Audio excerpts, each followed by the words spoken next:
Bonjour à toutes et à tous. Certainement, certains d'entre nous ont eu déjà un sentiment le jour de l'examen d'une boule au centre du ventre qui n'arriveront pas à déloger, ou bien un sentiment qu'ils ont oublié tous leurs apprentissages et qui n'arriveront pas. Croyez-moi, vous n'êtes pas la seule ou le seul qui a eu ce sentiment-là. C'est un état psychologique normal et une réaction du corps qui est tout à fait normale face à une situation inhabituelle. Nous allons essayer aujourd'hui de partager certaines astuces et même un plan d'action qui va nous permettre d'éviter ce blocage mental qui est connu dans notre jargon comme le trou noir et d'éviter éventuellement cette angoisse que nous allons remettre notre copie blanche le jour de l'examen du baccalauréat. La première étape ou bien la première astuce, c'est l'anticipation. Et quand on dit l'anticipation, c'est tout simplement l'ensemble de toutes les techniques que nous avons déjà discutées, que nous avons déjà partagées en termes d'organisation 5S, en termes de gestion de temps, en termes de planification. Tout simplement, nous allons mettre en place toutes les techniques qui vont nous permettre dès aujourd'hui de nous mettre dans un contexte d'examen. La deuxième étape, c'est l'état d'esprit. Donc, ça ne sert à rien d'angoisser ou de stresser. Tout simplement, si on a bien préparé, si on s'est organisé, donc il n'y a pas de raison que nous stressions. Bien au contraire, il faut avoir un état d'esprit positif et il faut tout simplement croire en vos compétences. Parce que quand vous allez stresser, vous allez faire justement marcher la machine d'angoisse. Et qui dit la machine d'angoisse dit directement et systématiquement un blocage le jour de l'examen et donc le trou noir qui commencera justement à se mettre en place. La troisième étape ou bien la troisième astuce, c'est l'hygiène de vie. Et quand on parle de l'hygiène de vie, ce sont deux paramètres. En fait, c'est le paramètre du sommeil, le cycle de sommeil qui doit être respecté, donc les 8 heures de sommeil d'affilée, et bien sûr respecter sa morning routine, se réveiller tôt. Il y a le deuxième indicateur dans l'hygiène de vie, c'est en fait l'alimentation équilibrée. Donc, il faut donc toujours préserver pendant cette période-là de préparation une alimentation équilibrée, pourquoi pas riche en potassium et en oméga 3. Ces deux paramètres-là, du sommeil et de l'alimentation, sont très influenceurs par rapport à votre degré de concentration et par rapport à votre état d'esprit et éventuellement votre degré de concentration le jour J. Vient par la suite la quatrième étape ou bien la quatrième astuce. C'est l'organisation J-1, donc la veille de l'examen du baccalauréat.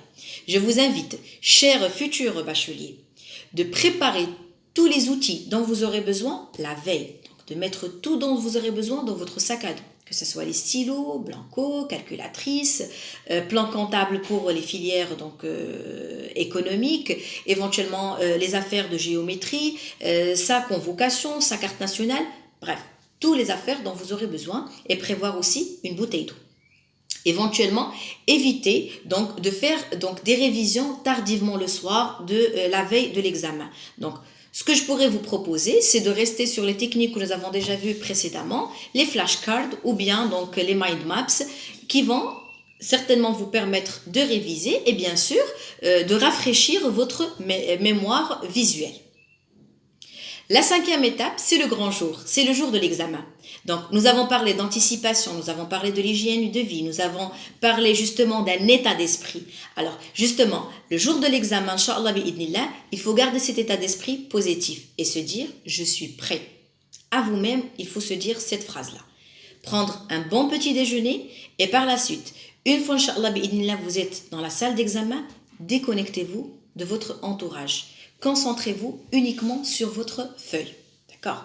Donc, par la suite, vient éventuellement une étape ou bien une astuce, entre autres, pour éviter ce blocage-là mental. C'est en fait ce qu'on avait parlé, la routine de l'épreuve. Et je rappelle certains points de cette routine d'épreuve. C'est votre procédure, donc c'est votre organisation lors de cet examen-là. Alors, faire une lecture générale de tout le sujet, par la suite s'attaquer aux questions qui vous semblent faciles, parce que quand vous allez commencer par les questions qui sont faciles, tout simplement, vous êtes en train de dépasser votre stress et vous êtes en train justement de positiver et de prendre confiance en vous. Voilà. Donc le deuxième point, quand vous allez attaquer donc les questions que vous connaissiez déjà la réponse, à un moment donné, j'espère que ça ne va pas être le cas, vous allez vous retrouver en blocage, en trou noir. En ce moment-là, pas moyen de stresser. Par contre, je vous demande justement de relativiser, d'accord?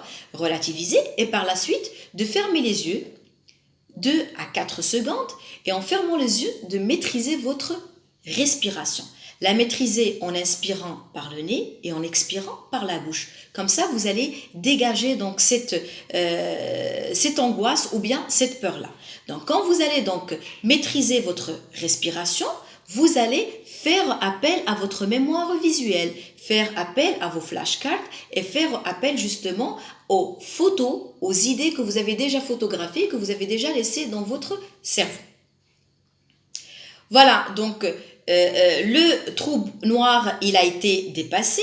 On revient sur ces questions-là donc auxquelles nous avons eu un petit souci et répondre tout en respectant son timing et la gestion du temps. Voilà, pour conclure, chers futurs bacheliers, je vous invite à garder cette citation en tête. Ne te décourage jamais. Au moment même où la chenille pensait que le monde était fini, elle se transforma en papillon. Je vous souhaite un très bon courage pour vos examens et à très bientôt.